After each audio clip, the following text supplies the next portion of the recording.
nama saya Esther Dwi Wahyuni, eh, satu suami dan selamanya dengan 3 anak yang puji Tuhan sekarang sudah beranjak dewasa semua.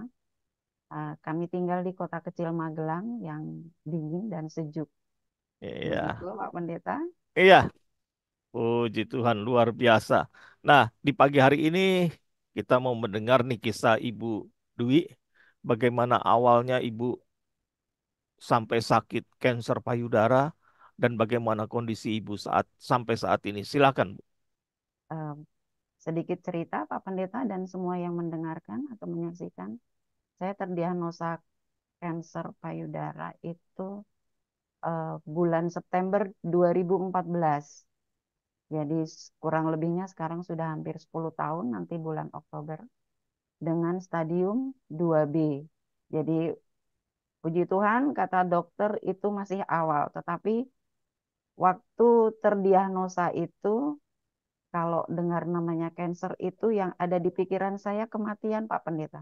Hmm, betul. Jadi saya masih mikir ini kenapa saya kena cancer, anak-anak saya masih kecil. Kebetulan pada tahun yang sama suami saya terdiagnosa kena jantung. Jadi Oh, intinya saya waktu itu protes Pak Pendeta. Boleh ya protes ya Pak Pendeta? iya. Jadi kenapa itu tertimpa di keluarga kami? Ya, tapi puji Tuhan seiring berjalannya dengan waktu kami bisa memahami ternyata rencana Tuhan itu luar biasa seperti itu Pak Pendeta. Ibu Begitu. merasakan ketakutan enggak, Bu, pada waktu dinyatakan kanker payudara? Ketakutan yang tadi Ibu sebutkan kematian, Ibu ya? Jelas iya Pak Pendeta. Pasti Hmm. itu.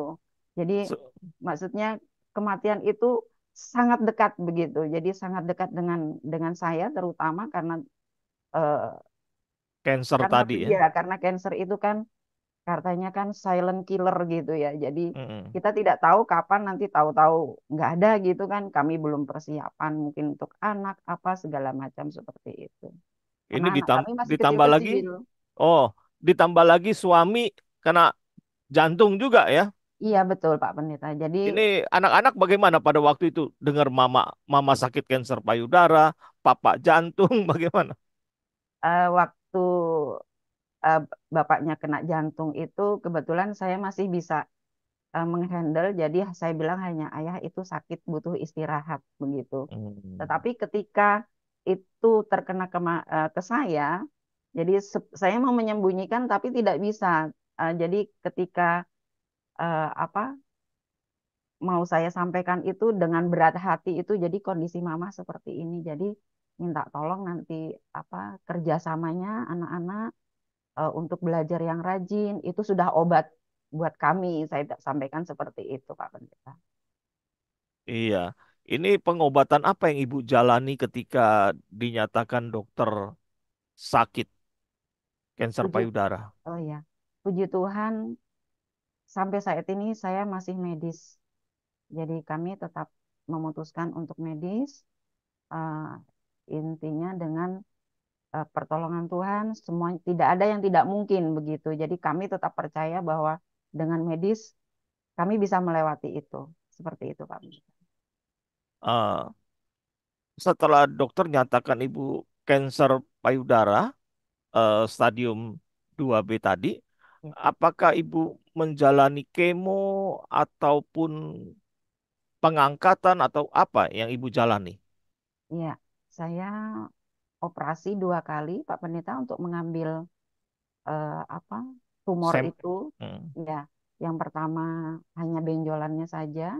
Kemudian di rumah sakit, karena kami dirujuk ke rumah sakit yang lebih lengkap, itu untuk diambil lagi, dioperasi sisa jaringannya sepertiga.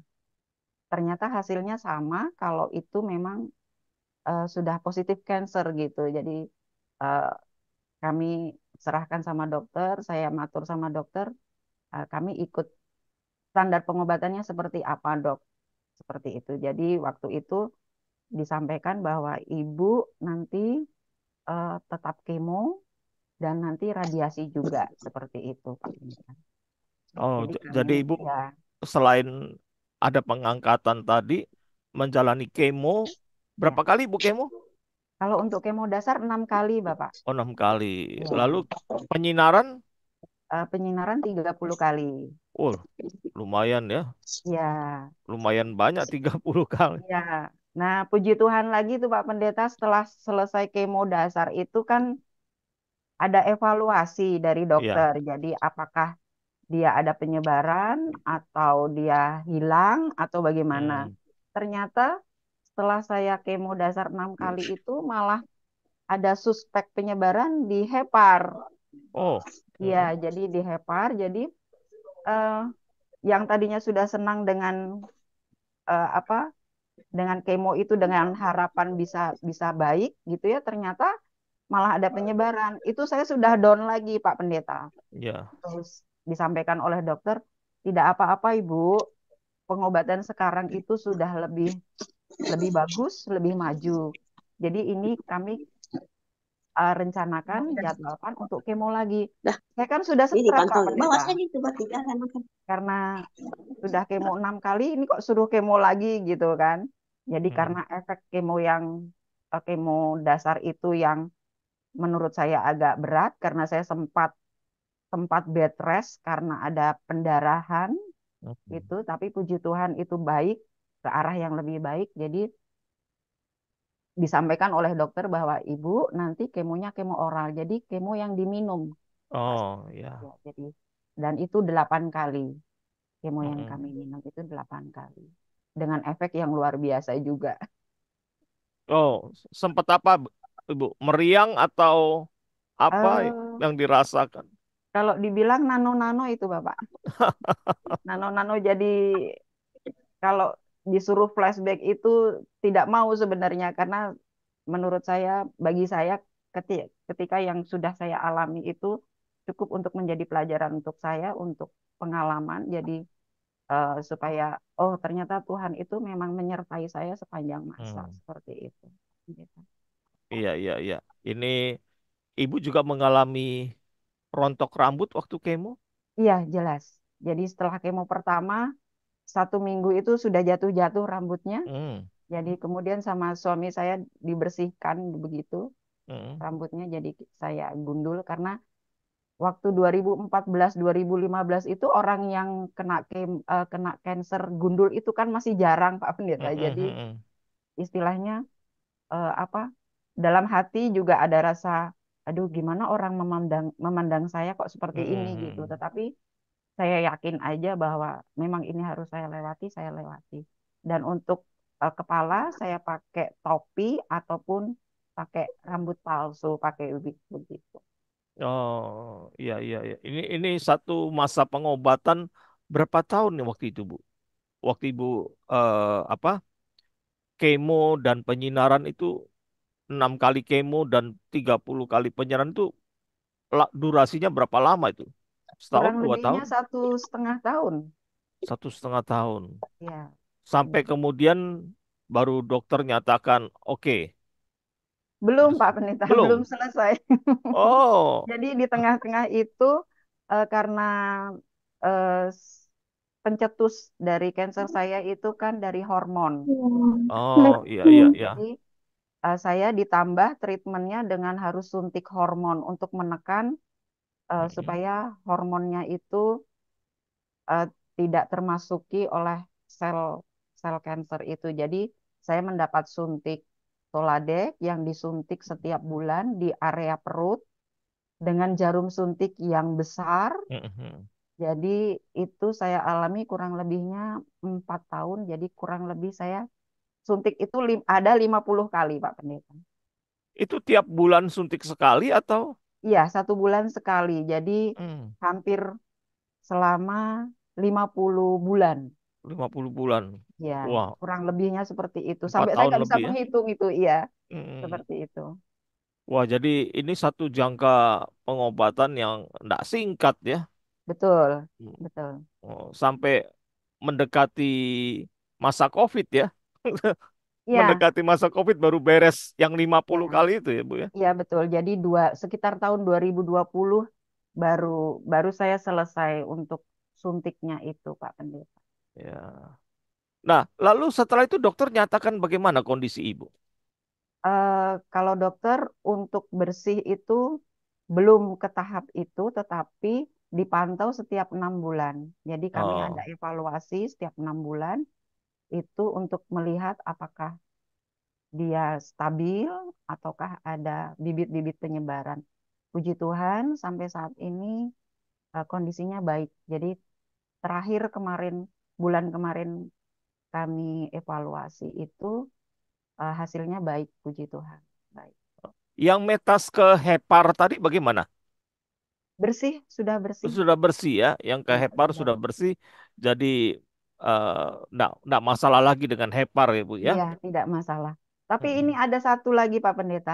Jadi waktu tahun 2018 itu saya ada metas juga Pak Pendeta di lengan sebelah, di pundak sebelah kiri.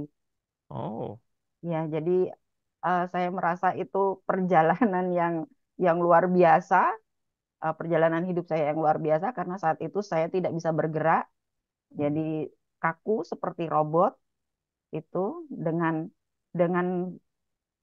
untuk menghilangkan rasa sakit itu saya minum MST Pak Pendeta. oh, sekarang MST sudah itu aman, sudah bergerak aman Ibu ya.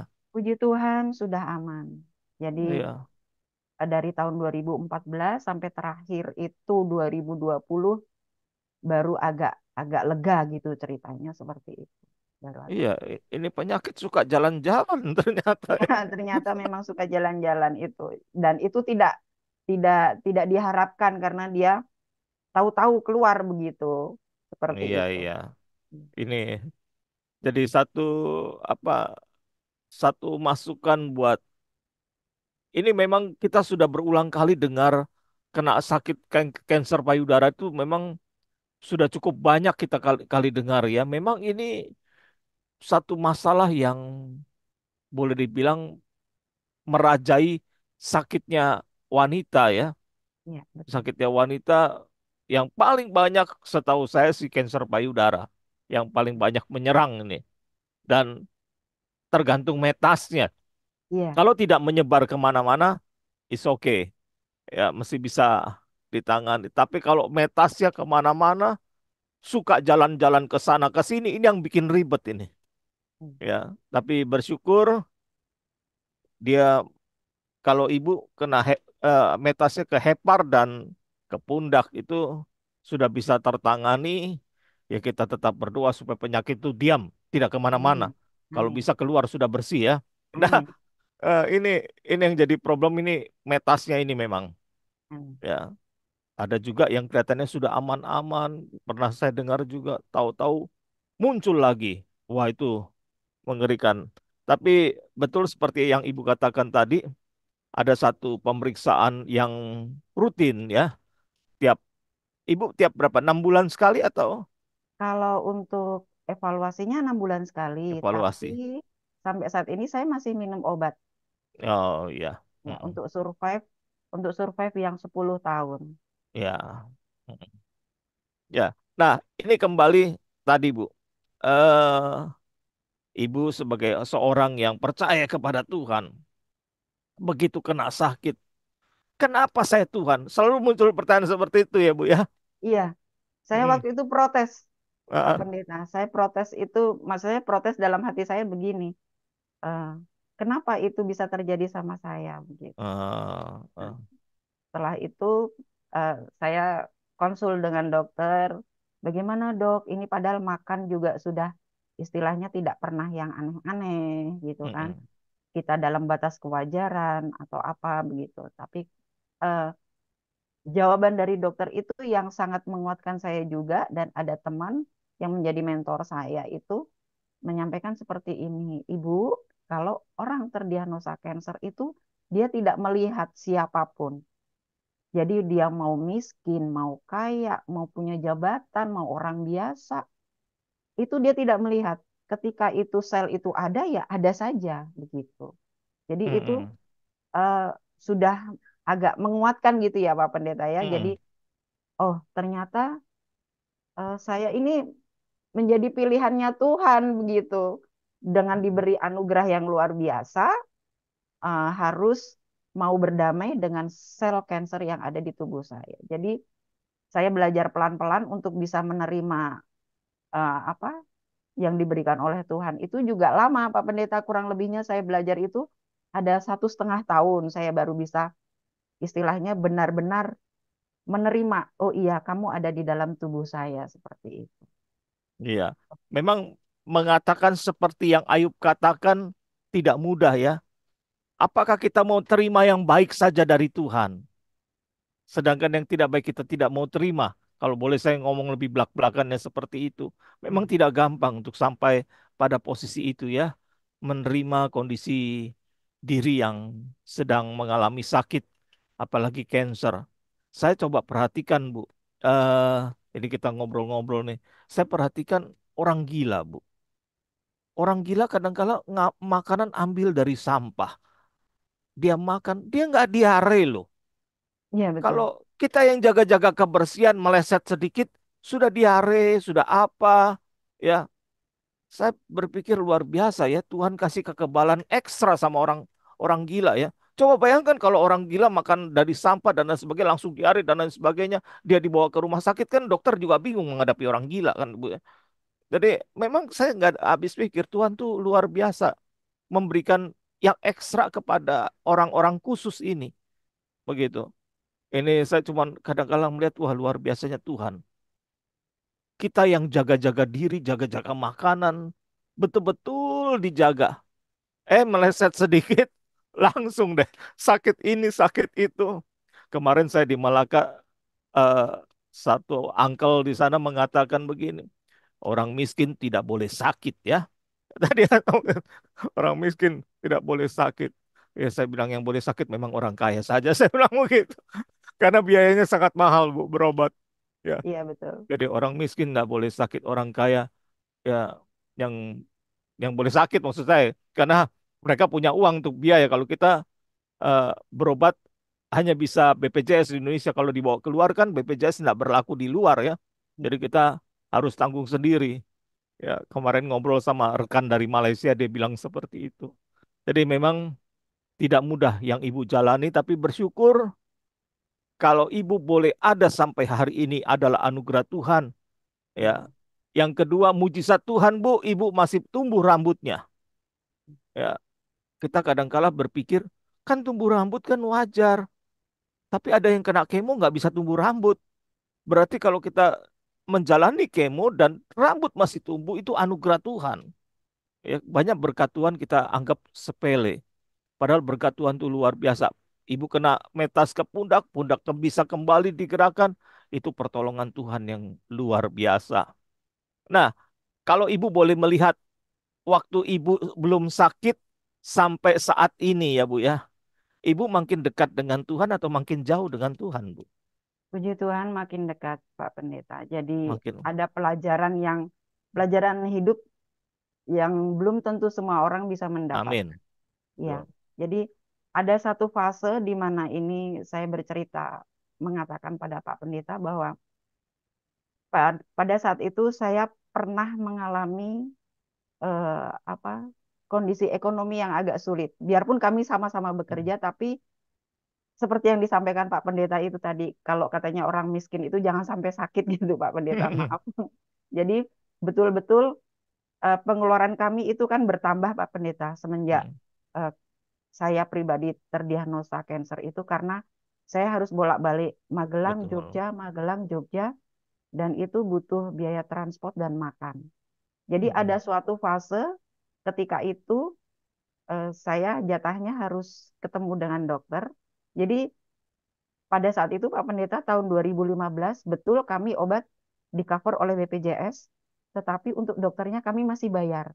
Hmm. Begitu. Jadi waktu itu saya mau berangkat itu saya tidak punya uang Pak Pendeta.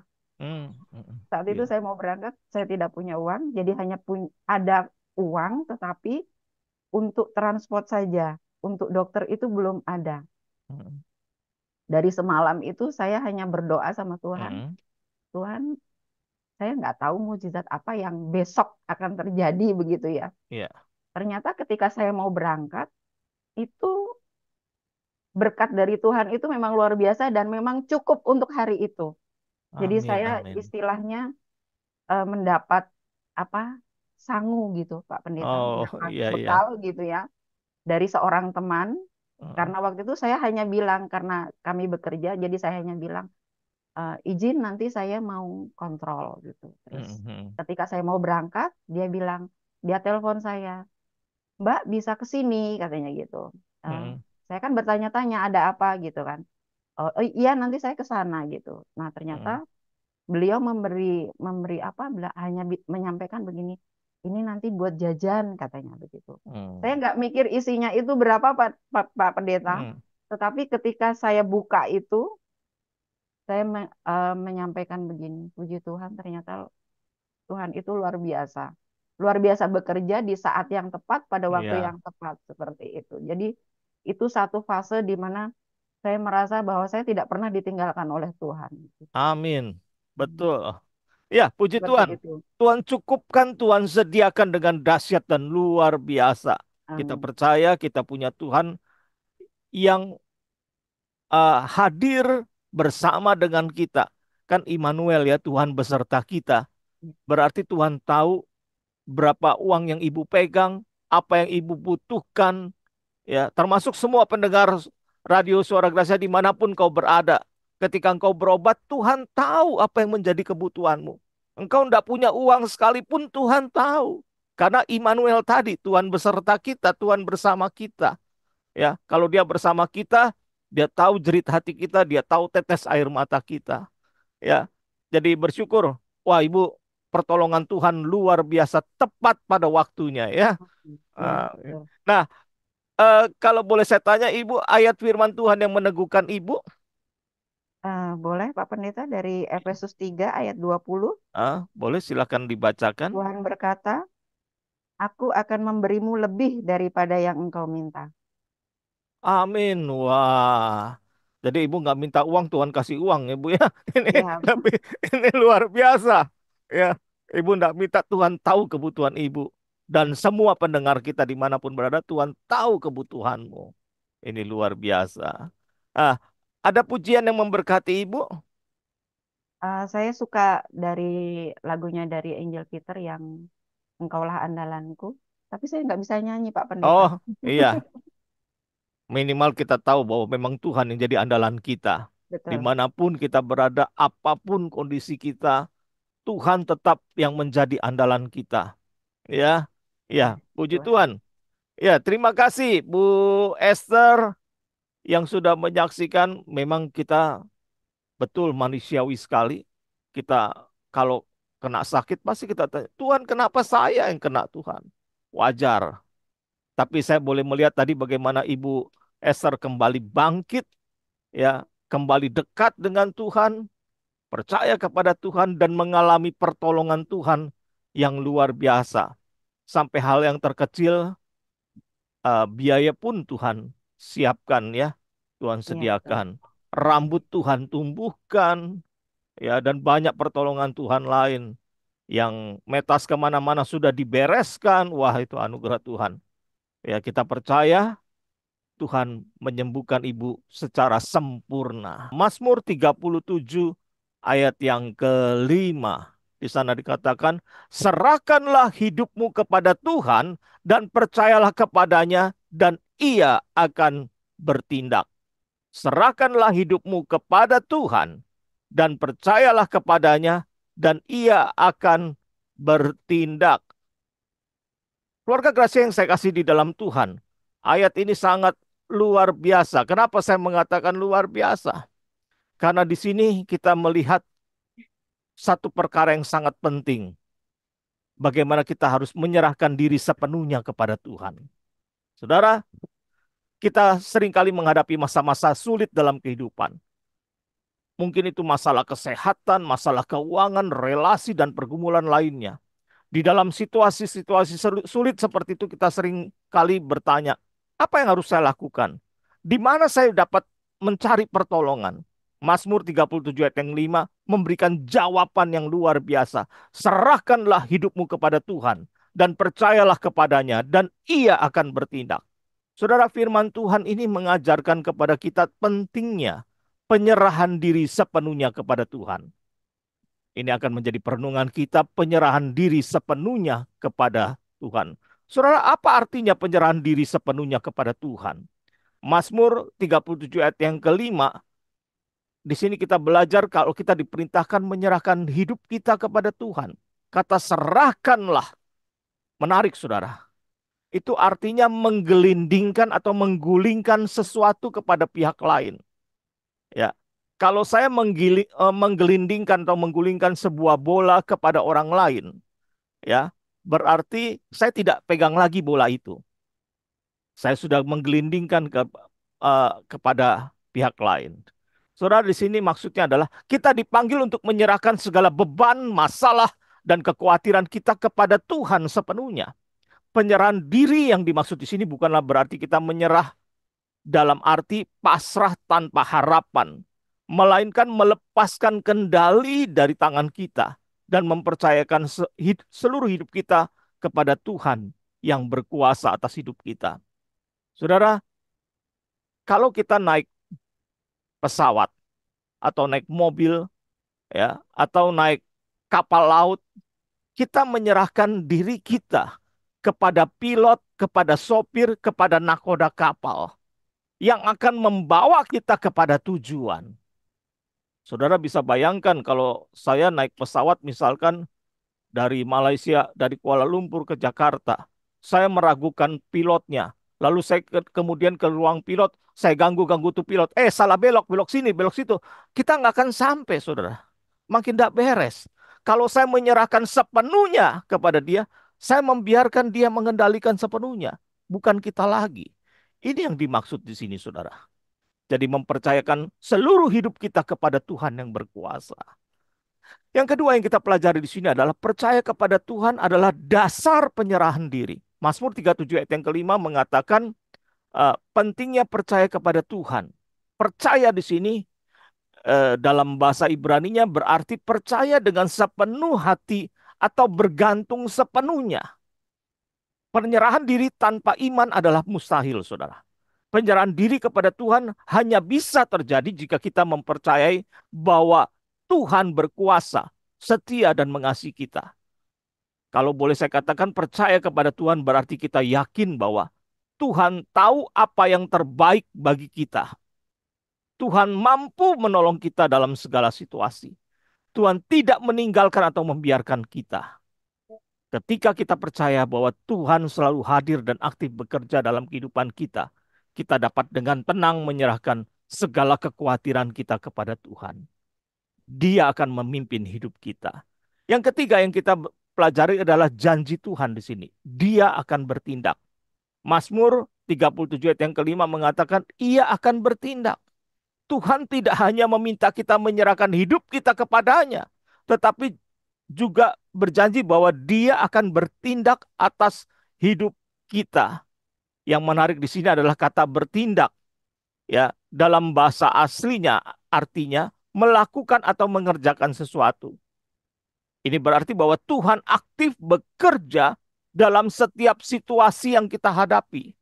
Saudara, kita terkadang merasa bahwa Tuhan tidak bergerak atau terlambat dalam menolong kita. Tetapi firman Tuhan menjamin bahwa Tuhan selalu bertindak pada waktu yang tepat dan dengan cara yang terbaik. Lalu, mengapa kita harus menyerahkan diri kepada Tuhan? Yang pertama adalah Tuhan tahu apa yang terbaik buat kita. Karena Dia adalah pencipta kita. Dia tahu apa yang terbaik buat saya dan buat saudara. Mengapa kita harus menyerahkan diri kepada Tuhan? Tadi Tuhan tahu apa yang terbaik. Yang kedua, Tuhan adalah penolong yang setia. Dia tidak akan pernah membiarkan kita sendirian. Mazmur 121 ayat yang kedua berkata, pertolonganku ialah dari Tuhan yang menjadikan langit dan bumi. Penolong kita bukan manusia, tapi adalah Tuhan pencipta kita. Mengapa kita harus menyerahkan diri kepada Tuhan? Tadi yang pertama, Tuhan tahu ya apa yang terbaik. Yang kedua, Tuhan adalah penolong yang setia. Yang ketiga, Tuhan mengasihi kita. Saudara, Tuhan sangat mengasihi engkau dan saya. Maka itu dia sangat peduli dengan kehidupan kita. Berkat berikutnya, bagaimana kita menyerahkan diri kita kepada Tuhan. Yang pertama dengan kita berdoa dengan rendah hati di hadapan Tuhan. Saudara, makin kau punya banyak masalah, makin engkau bertelut di bawah kaki Tuhan. Berdoa dengan rendah hati. Yang kedua, percaya kepada janji Tuhan. Percaya kepada firman Tuhan. Saudara, engkau mau percaya kepada janji Tuhan? Syaratnya satu, saudara, baca firman Tuhan. Bagaimana engkau percaya janji Tuhan kalau engkau tidak pernah baca firman Tuhan? Jadi pertama berdoa dengan kerendahan hati. Kedua percaya kepada janji Tuhan. Syarat percaya kepada janji Tuhan, baca firman Tuhan. Tidak ada cara lain. Yang ketiga adalah menyerahkan kontrol hidup kita. Kuasa kendali atas hidup kita kepada Tuhan. Kita serahkan diri kita sepenuhnya kepada Tuhan. Jadi saudara, Mazmur 37 ayat yang kelima ini adalah panggilan untuk hidup dalam penyerahan diri total kepada Tuhan. Tuhan mengundang kita untuk melepaskan segala kekhawatiran dan menyerahkan hidup kita ke dalam tangannya yang penuh dengan kasih. Penyerahan diri bukanlah tanda kelemahan, melainkan tindakan iman yang percaya bahwa Tuhan dalam kuasa dan kasih-Nya akan bertindak dan menuntun kita kepada jalan yang terbaik bagi kita. Mari kita terus belajar menyerahkan hidup kita kepada Tuhan dan percayalah, Dia akan bertindak tepat pada waktunya buat engkau dan saya.